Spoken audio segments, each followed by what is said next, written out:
Kali ini gue akan menceritakan film I Spit on Your Grave. Film ini dirilis pada tahun 1978. Film ini diangkat dari kisah nyata loh, geng. Jadi, sutradara dari film ini, yaitu Meir Zarki, membuat film ini bukan untuk uang, melainkan korban pemerkosaan yang dulu ia tolong. Sebelum menonton, jangan lupa klik subscribe dan nyalakan notifikasinya, agar kalian tidak ketinggalan video terbaru dari kita. Kita diperlihatkan seorang wanita yang baru aja check out dari hotel. Setelah dia check out, dia melanjutkan perjalanannya menuju Park Hill Lane. Di tengah-tengah perjalanan, dia berhenti sesaat untuk mengisi bensin. Wanita ini bernama Jennifer. Jennifer ini adalah seorang penulis yang berasal dari New York. Sambil mengisi bensinnya, Jennifer menanyakan seberapa jauh lagi untuk menuju Park Hill Lane, dan petugas bensin itu menjawab, setengah mil dari sini. Petugas bensin ini bernama Johnny, dan dua orang yang sedang bermain itu bernama Andy, yang baju merah, dan Stanley, yang baju biru dongker. Sambil menunggu misi bensin, Jenny dan John mengobrol banyak tentang tempat tujuan Jenny ini. Singkat cerita, Jenny sudah sampai ke penginapan sewaannya. Setelah turun dari mobil, Jenny langsung berkeliling sekitaran penginapan itu. Dia lalu menemukan ada sungai di sana.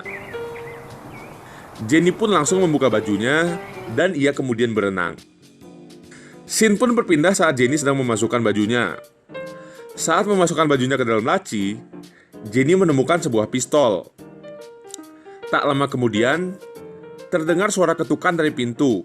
Karena mendengar suara itu, Jenny menaruh pistol itu dan pergi membuka pintu. Ada yang nonjol tuh, geng. Ternyata, yang mengetuk pintu adalah tukang antar barang.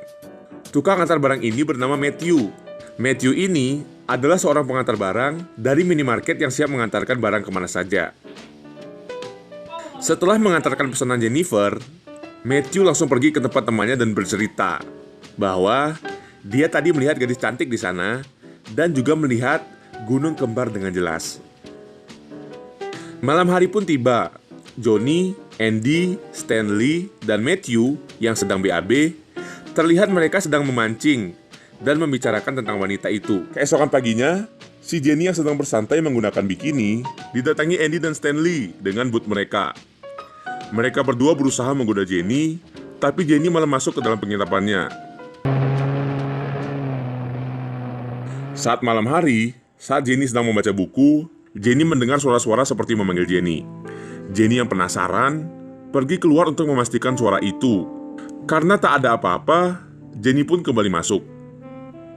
Scene pun berpindah memperlihatkan Jenny sedang bersantai di tengah-tengah sungai menggunakan perahunya. Tak lama kemudian, datanglah Andy dan Stanley. Mereka berdua mengganggu Jenny dan menarik perahu Jenny.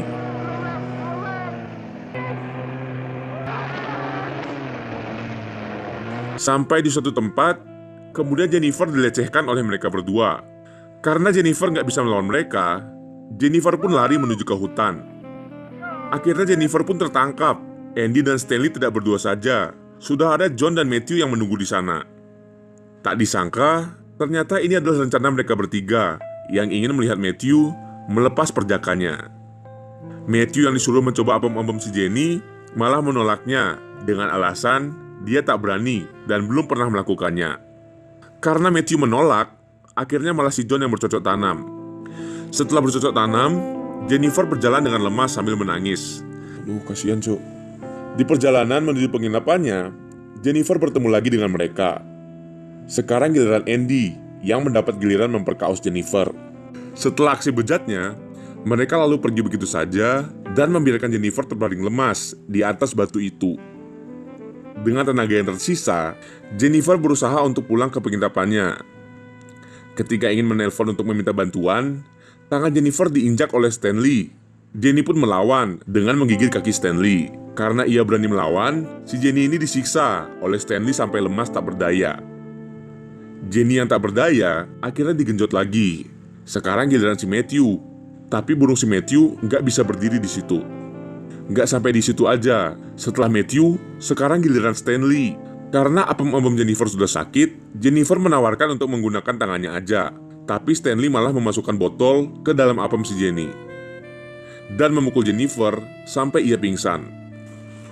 Pada saat ingin pulang, si Matthew yang disuruh membunuh Jennifer dengan pisau, akhirnya tidak membunuh Jennifer karena ia adalah penakut dan hanya mengoleskan pisau itu ke mulut Jennifer yang berisi darah. Hal ini dilakukan untuk mengelabui teman-temannya. Jennifer yang ketakutan hanya bisa mengurung diri sambil mengobati luka-lukanya.